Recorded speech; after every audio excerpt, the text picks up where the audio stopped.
Digitalization is changing the way we live and work. The question of how people will live in the future is one that we all decide together, on all continents, in all countries of the world. These challenges are great opportunities for us, for Phoenix Contact.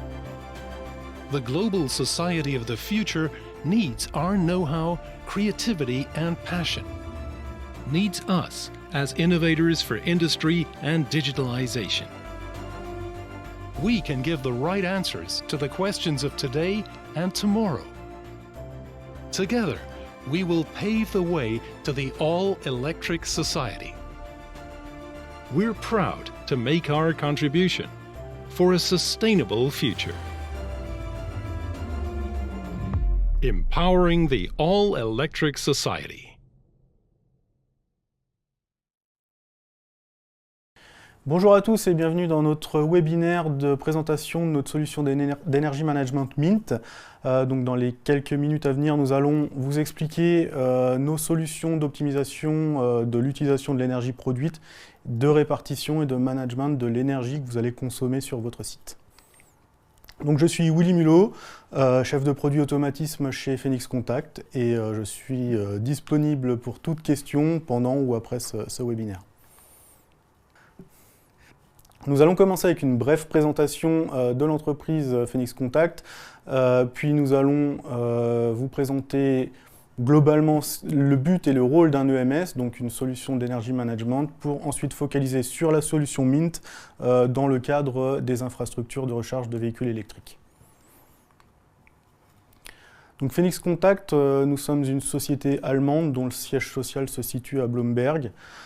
Donc avec 11 sites de production répartis dans le monde, on gère un portefeuille de produits d'à peu près 100 000 références pour 21 700 employés dans le monde. Et nous sommes une société qui a dépassé les 100 ans, donc avec une date de création en 1923.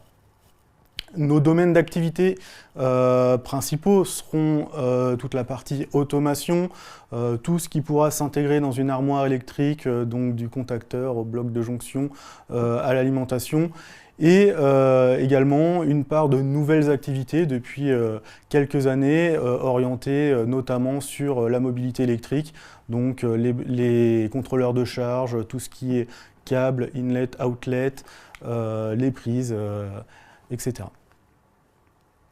Notre filiale française a été créée en 1981. Nous sommes 130 personnes en France, avec un siège social basé à Emerainville dans le 77. On se place à la 6e filiale mondiale et la 3e filiale européenne pour tout ce qui est distribution de matériel Phoenix Contact.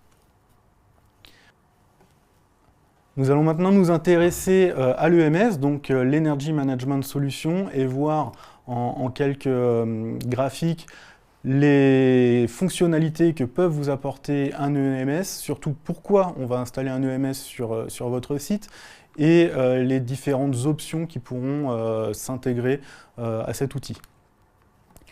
Donc ce graphique, vous l'avez déjà vu sur de précédentes communications, des précédents webinaires également, qui vous présente tout ce qu'on appelle les assets autour d'un EMS. Donc ce sont les interconnexions du système, donc de l'outil logiciel, avec les différents, donc ce qu'on appelle les assets, les commodités.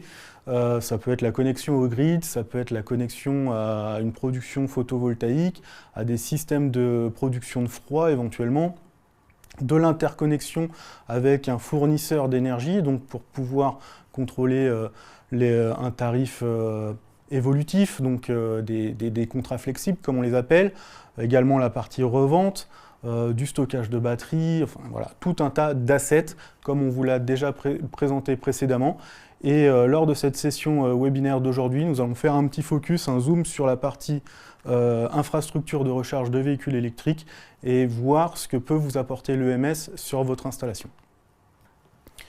Donc un EMS, globalement, ça sert évidemment à réduire les émissions de CO2 en optimisant les différents consommateurs et producteurs d'énergie sur un même site. Et ça nous permet d'apporter notre contribution également à un système énergétique plus sûr et durable.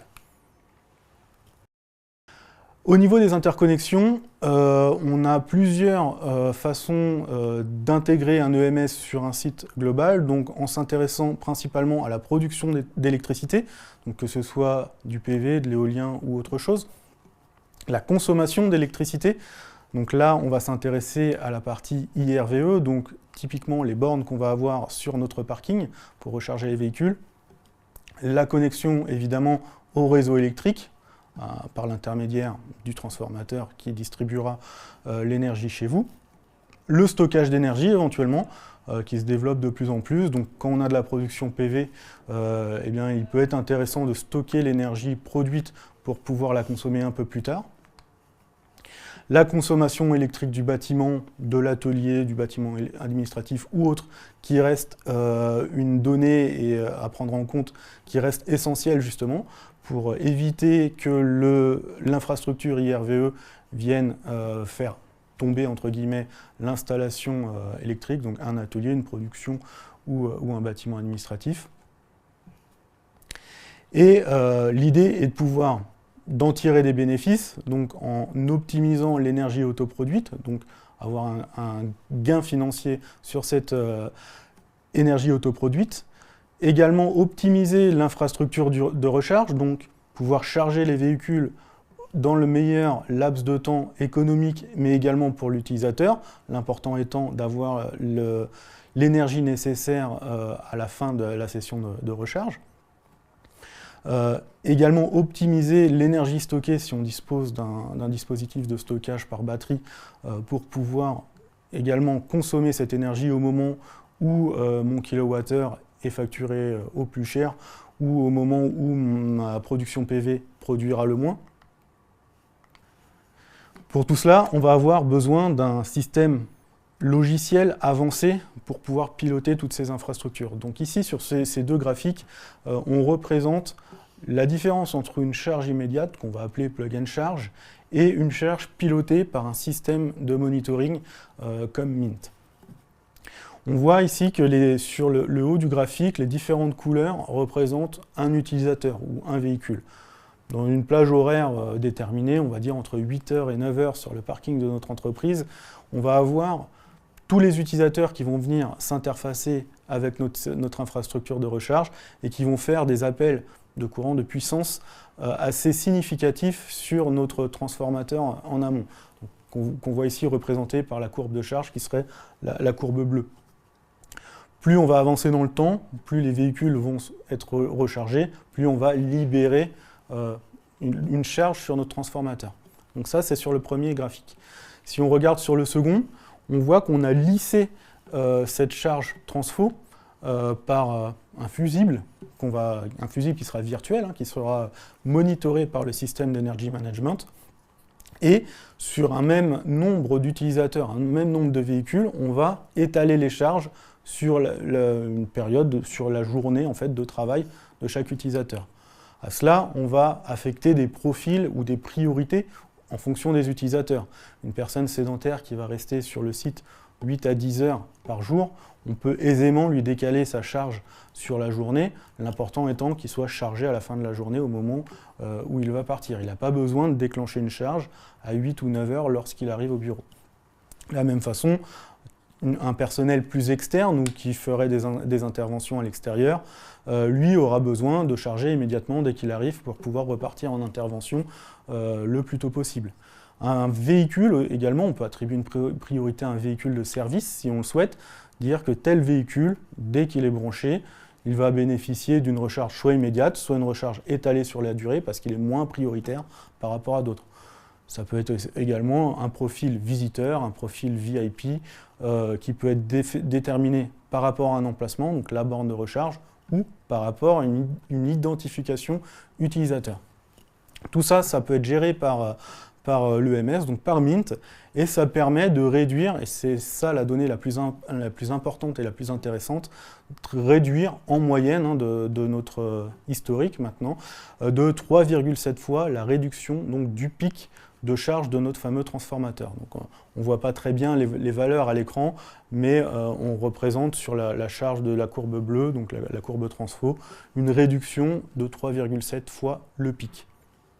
Donc c'est autant d'énergie disponible en fait pour mon bâtiment de production, mes ateliers, mon bâtiment administratif et autres.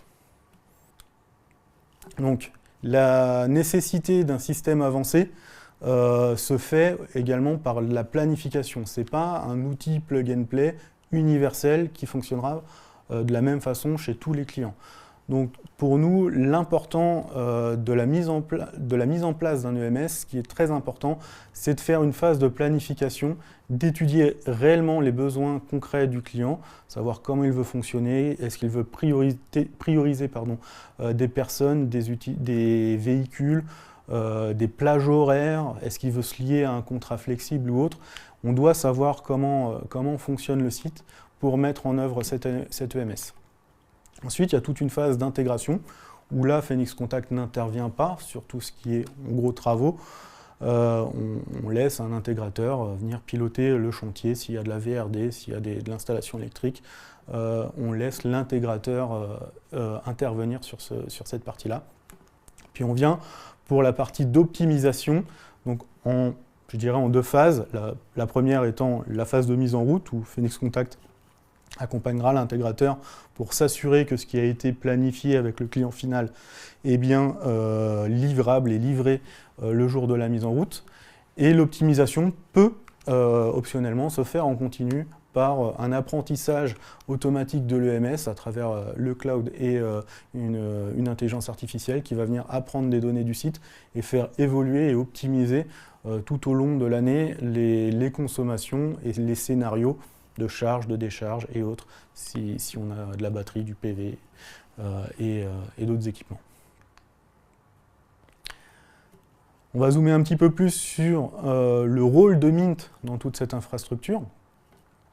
Donc comme vous pouvez le voir, on a représenté donc Mint par son logo, ce qui serait en gros le coffret électrique qui contient l'intelligence en fait de Mint, le software et le hardware qui permet d'héberger ce soft, qui sera interconnecté avec l'infrastructure de recharge, donc typiquement mon parking, également l'infrastructure de production, donc on l'a représenté par ici de l'éolien ou du PV, le bâtiment, donc, qui est quand même le facteur clé à protéger, parce que les gens viennent travailler, ils ne viennent pas juste recharger leur véhicule, et également la partie stockage, donc stockage de mon énergie produite.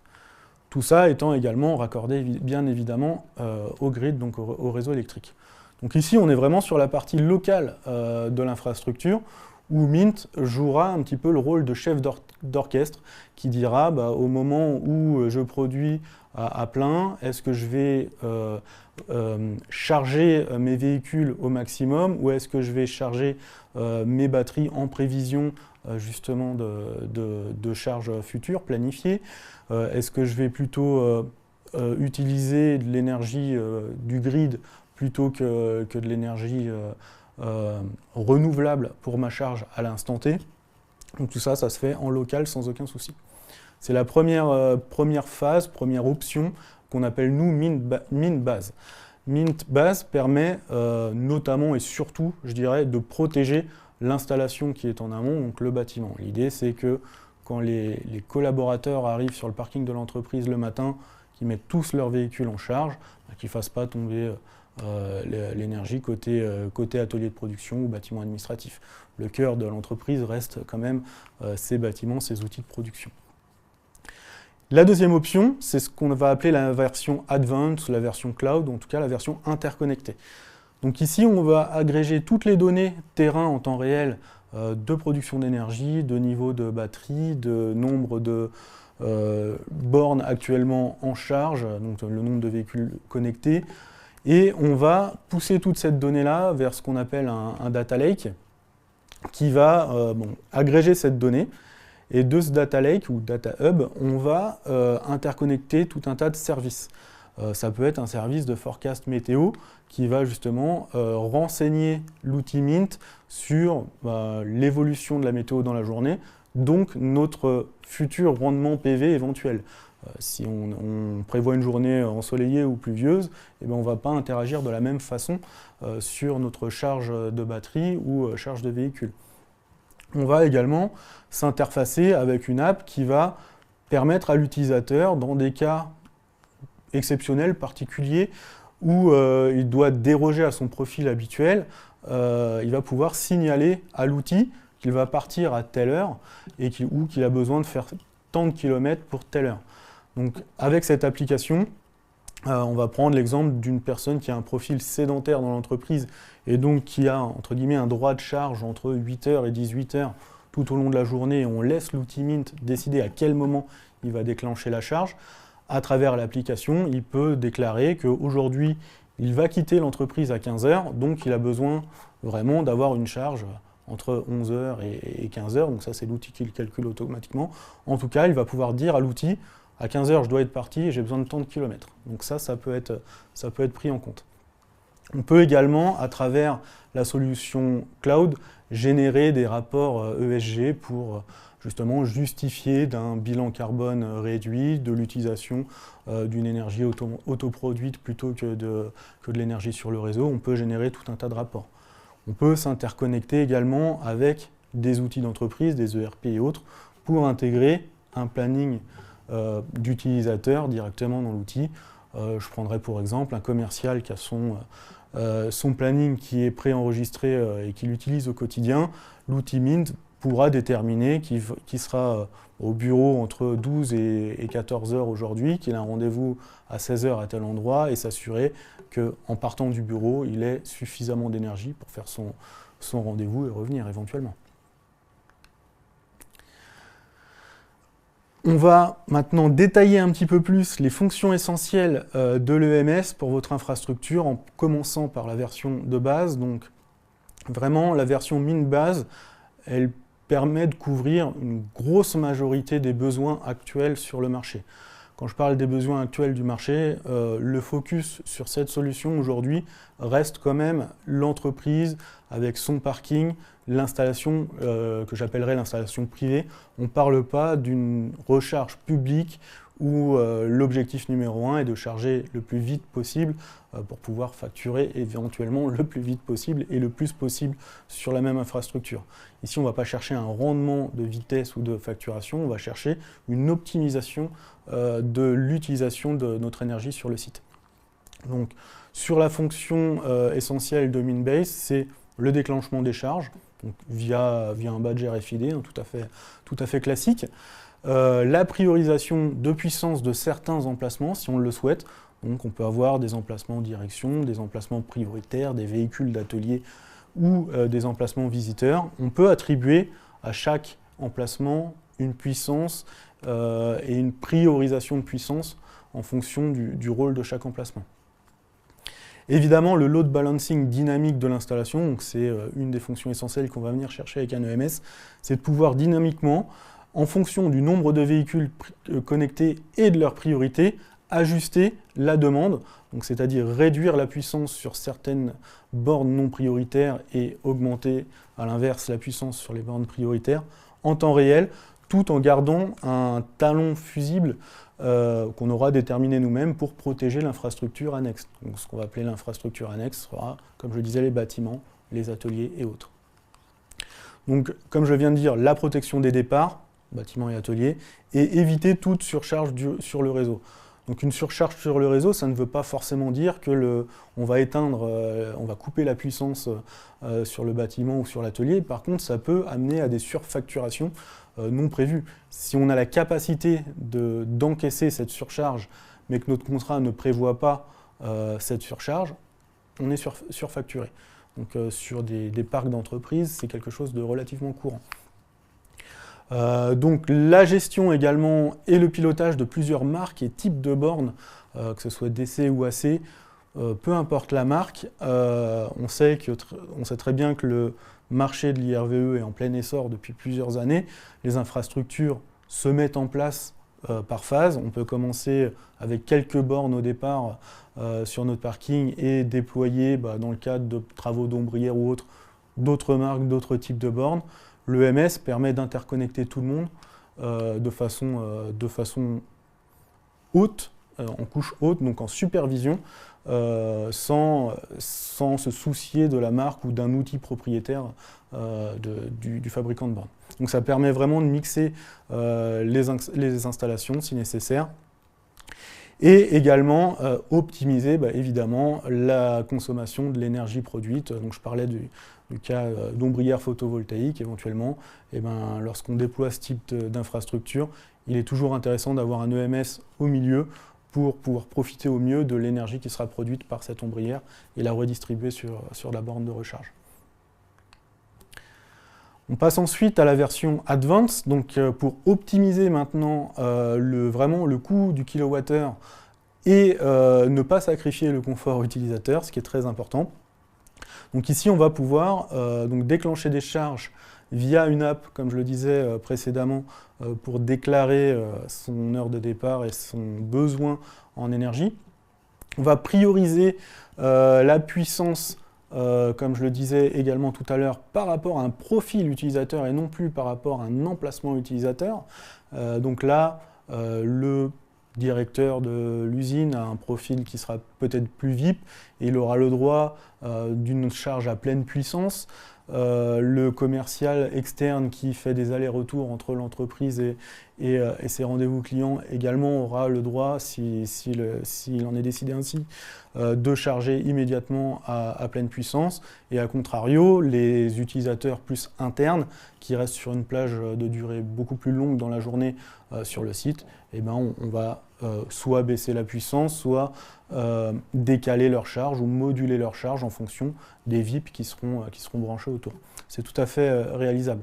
Donc l'optimisation avec l'AI, en prédiction des besoins de recharge à venir, donc en fonction des calendriers de chacun éventuellement, mais aussi des forecasts météo qui peuvent être pris en compte.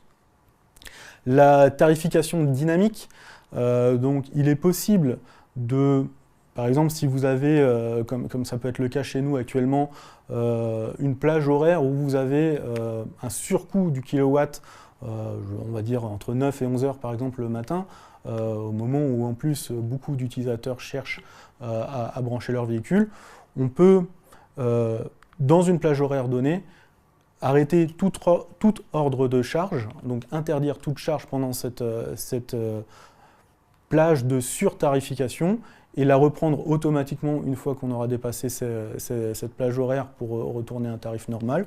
On peut automatiquement gérer tout ça pour couper les charges. On peut également déterminer que les VIP, malgré le surcoût, auront le droit de charger à cette plage horaire-ci. Et on peut également prendre en compte des tarifs énergétiques dynamiques.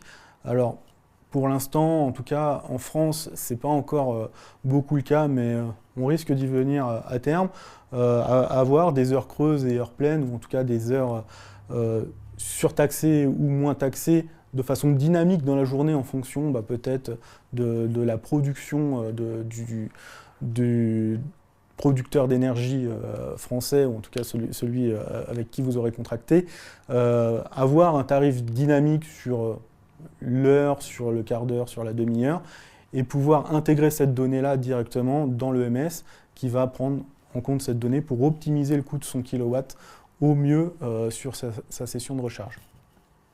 On a également d'autres options comme la visualisation des données de production et de consommation sur le site par du dashboarding pour générer des rapports à la direction financière ou aux instances de l'État qui pourraient nous les réclamer.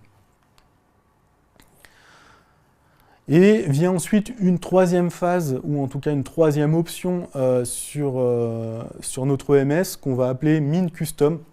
Alors ici, on va élargir le champ des possibles vraiment en fonction des besoins du client, donc des besoins qui peuvent être un peu plus particuliers, s'interfacer avec un outil de supervision ou des outils tiers, donc créer des connecteurs pour pouvoir intégrer une partie software qu'on n'aurait pas prévu ou intégré dans les versions de base, s'interfacer avec n'importe quelle borne, donc en OCPP ou en Modbus TCP, et intégrer, si on le souhaite, une lecture des plaques d'immatriculation qui permettra de valider directement le déclenchement d'une charge. Donc là, typiquement, l'utilisateur arrive, il branche son véhicule, sa plaque est lue, il n'a aucune action à faire. Il recevra juste un SMS pour le prévenir que la charge est bien prise en compte, et il recevra un deuxième SMS pour le prévenir que la charge est finie quand elle le sera.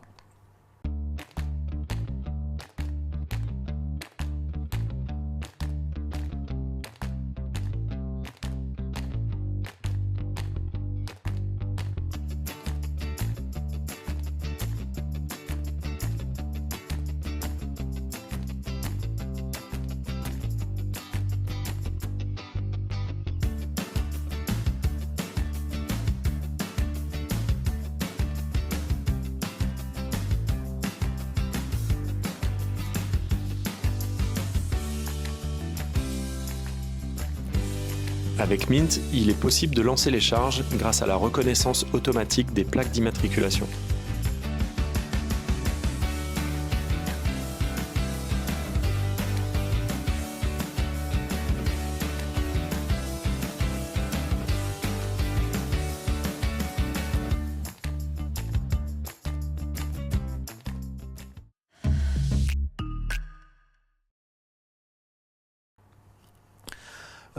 L'intégration de priorité sur la couche Mint base, donc qui n'est pas prévue à la base, on peut, avec l'option custom, générer une notion de priorité utilisateur à partir de la couche Mint base. Donc ça implique un peu plus de développement spécifique, mais on sait le faire. Donc on sait apporter cette fonctionnalité dès l'offre de base, si c'est un prérequis pour le client. Donc ajouter, comme je le disais tout à l'heure, des plages horaires journalières pour autoriser la charge. On peut exclure toute charge le week-end parce qu'on sait que le parking de l'entreprise est fermé, personne n'est censé y recharger son véhicule. On peut exclure des plages horaires qu'on aura déterminées pour X raisons. Donc ça fait partie de la variante custom de Mint. Et sur étude avec nos équipes d'experts, l'intégration d'autres fonctionnalités si ça s'avère nécessaire pour le client. On peut étudier, à partir du moment où c'est software, on peut étudier des nouvelles intégrations, des nouveaux connecteurs si besoin.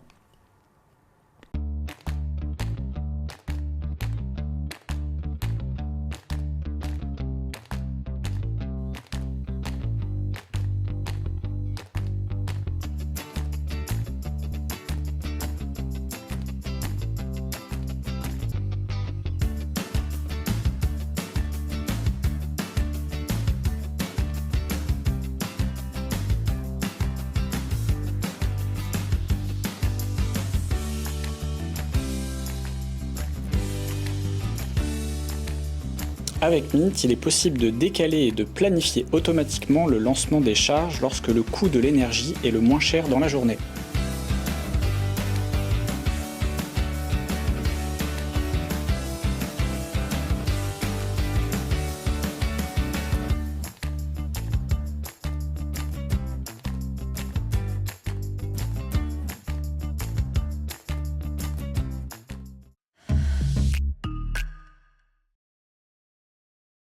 Dans Mint Custom, toujours, on sait répondre à des besoins encore plus particuliers. Donc nous, c'est des choses qu'on utilise aussi au quotidien de notre côté. Donc on a un petit peu abandonné les badges RFID qu'on peut utiliser partout. On sait déclencher une charge avec notre badge d'entreprise, mais on a développé une fonctionnalité SMS qui est quand même très pratique. Donc c'est quelque chose qui peut être intégré chez n'importe quel client qui bénéficierait de l'option custom. Donc là, pour l'exemple, on a un utilisateur qui est enregistré dans la base de données.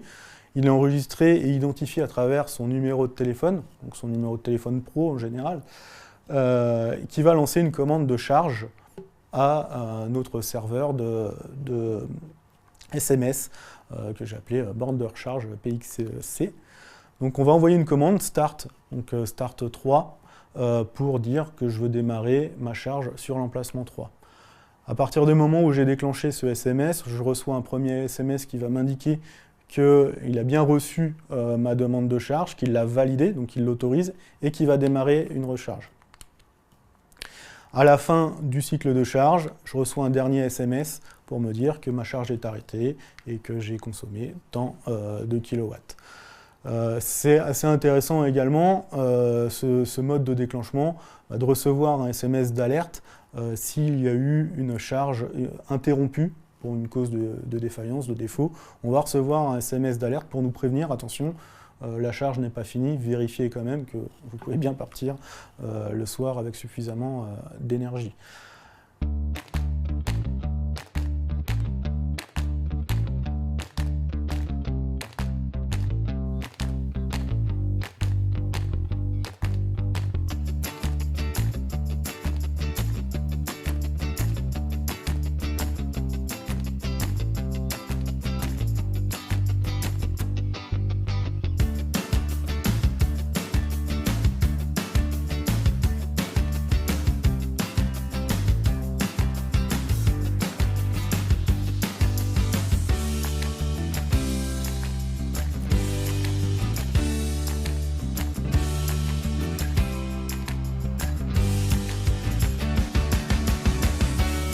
Avec Mint, j'ai juste besoin d'envoyer un SMS pour lancer la charge de mon véhicule. Retrouvez notre solution sur notre site internet.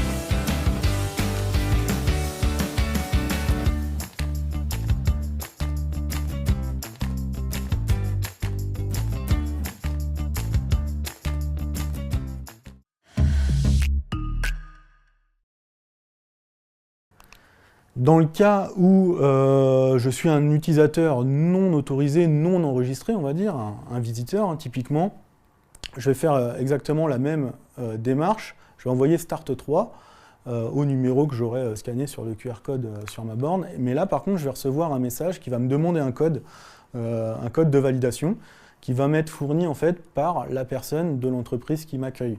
Donc si je reçois un visiteur, moi je vais lui donner le code qu'en fait j'aurais reçu également par SMS en faisant une requête de code depuis mon numéro de téléphone enregistré. Je reçois un code, je le transmets à mon visiteur qui va renvoyer un SMS avec le code donné et ça va lui activer sa charge. Donc ça permet de faire une ségrégation entre l'autorisation, la validation de charge d'un utilisateur enregistré à qui on ne va pas demander de survalidation et à un visiteur qui viendrait se connecter à notre entreprise et à qui on autoriserait l'accès. On sait également distribuer, si nécessaire, un badge RFID dédié visiteur. Alors sur ce badge RFID, en tout cas sur ce compte visiteur, on va savoir donner un temps de charge, une puissance de charge, on va savoir lui attribuer une priorité également. Et ça peut également être fait à travers une interface web où la personne de l'accueil, si nécessaire, aura accès à l'ensemble de ses bornes sur une page web et qui pourra déclencher de façon tout à fait manuelle un on-off sur une borne, l'attribuer à un personnel identifié ou l'attribuer à un compte visiteur. Donc tout ça peut également être piloté depuis une version IHM de l'outil qui pourrait être faite à l'accueil ou à une personne dédiée à ce type de manipulation.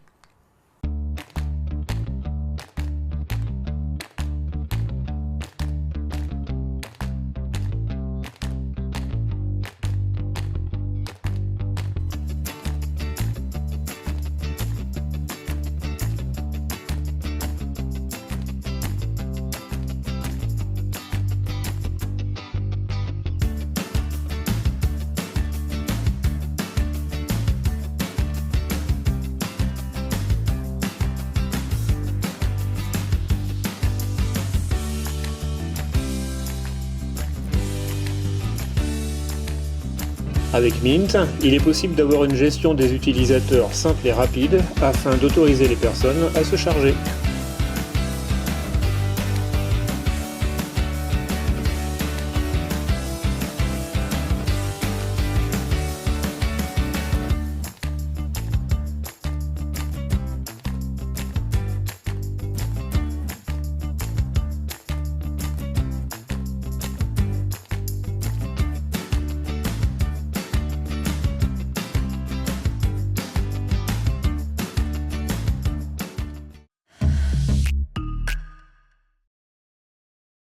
Donc cette personne qui aura accès à cette page de visualisation, comme je vous l'indiquais, pourra démarrer et arrêter une borne.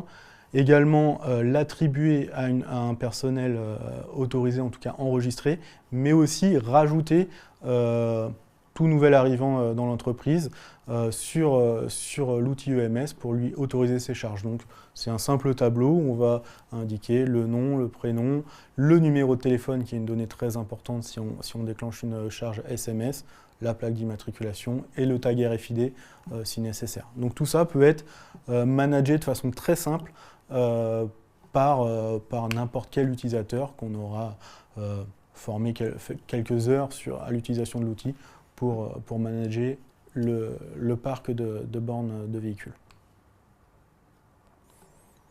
Nous arrivons à la fin de notre webinaire concernant l'EMS et la gestion IRVE en particulier à travers Mint. N'hésitez pas à me contacter aux coordonnées que vous voyez apparaître à l'écran pour toute question, toute information. Le sujet est bien plus vaste que ce que l'on vient d'aborder, donc n'hésitez pas à revenir vers nous, on se fera un plaisir de vous visiter, vous rencontrer, étudier ensemble des possibilités d'évolution de vos installations à travers notre fameuse EMS Mint. Merci pour votre écoute.